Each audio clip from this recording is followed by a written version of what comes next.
What's up, everybody? Tommy Sladek, Samantha Croston here with the Orange Zone instant reaction here from Ross-Ade Stadium in West Lafayette, Indiana. The game just wrapping up. Syracuse winning it 35-20. Sam, what's the first thing on your mind before we get into the nitty-gritty? I mean, the first thing that honestly pops out to me was the score, because this didn't feel as close as last year. You remember last year, a lot of similarities in the fact that it was week 3. There was a lot on the line. This team was looking to go 3-0, but it felt close the entire way through. You 100%. Really didn't know what was going to happen.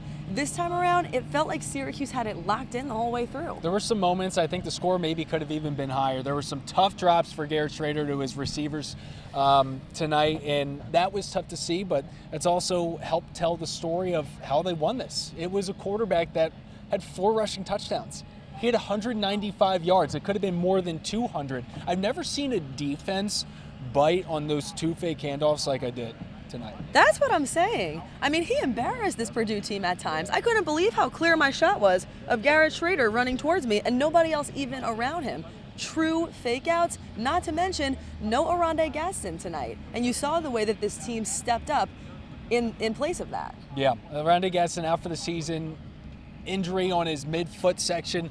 I'm not a doctor. I'm not even going to try it with that one, but tough to hear for Ross-Ade, and hopefully he has the quickest of recoveries to get back to this football field. But for Purdue fans that are watching this right now, I know what you're thinking about, and it's probably the fumbles.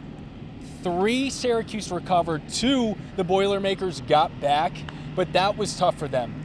Ball security was not job security tonight for a few of those players, and it truly hurt them. Listen, Syracuse earned this win on offense and on defense, but it wouldn't shock me if there are some Purdue fans or even some of the Purdue coaching staff who felt like this Purdue football team, the Boilermakers, in some ways they got in their own way. I know there were also a couple calls that they thought maybe didn't go their way. You could hear some of the boos from the crowd, but also for the Purdue fans who are watching, I think I could speak for both of us when I say, wow, what an energy and what a stadium. This was amazing. Truly, it's a game that I'll remember for the rest of my life just because of the atmosphere here, the people here. Everything was just an awesome energy, and people couldn't have been nicer to us, which was fantastic. But as for this actual game, Hudson Card's going to be a baller. I think he's going to be a huge name in Big Ten football here in just a short while. But going back to Syracuse, again, the receivers had some drop balls that were tough, but then again, there were a few plays in which these receivers couldn't have come up bigger. Donovan Brown, it was a 3rd and 10. Syracuse, it was a 1-score game, and he made a huge catch. Big pass as well downfield, but going into this defense, they were stepping up as well.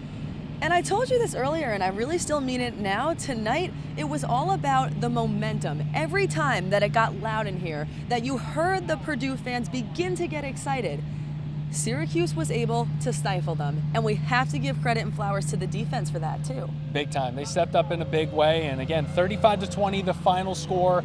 Army's next for Syracuse. The Black Knights 2-1. Do not overlook this game. This is going to be a tough game for Syracuse, and Army's always a tough team, but this year especially, I've seen some stuff where I'm like, okay, their offense can put up points. Their defense has allowed points, so it'll be interesting to see how this one plays out. But Garrett Schrader, definitely the MVP of this one. Absolutely, and at the same time, look ahead, but also revel in the fact that Syracuse is 3-0 again for the 2nd time in that many seasons. 2nd time, and guess what? The last time this happened was 1959-1960. So hot starts are a little bit few and far in between, but for Syracuse to come into this crowd with this energy, 61,000 strong, it was loud for me in the press box, and that place is supposed to be somewhat soundproof. It was pretty electric. The Orange Zone podcast, we will be back this Wednesday. James Mungro coming back on set as we look ahead to this Army game, and of course give you some recap when my brain's not as fried, and we'll have a few days to really digest stuff here from Dino Babers. So Samantha Croston, Tommy Sladek, any final words? Listen, final thoughts, please. Just join us again on the Orange Zone. And reminder, we do have that new channel. So go subscribe to our new channel, the Orange Zone, in parentheses, Syracuse. That is where all of our content will be, and it is all Syracuse Orange all the time. Awesome. Thank you. From West Lafayette, Indiana, we're out of here. Peace. Thanks for watching.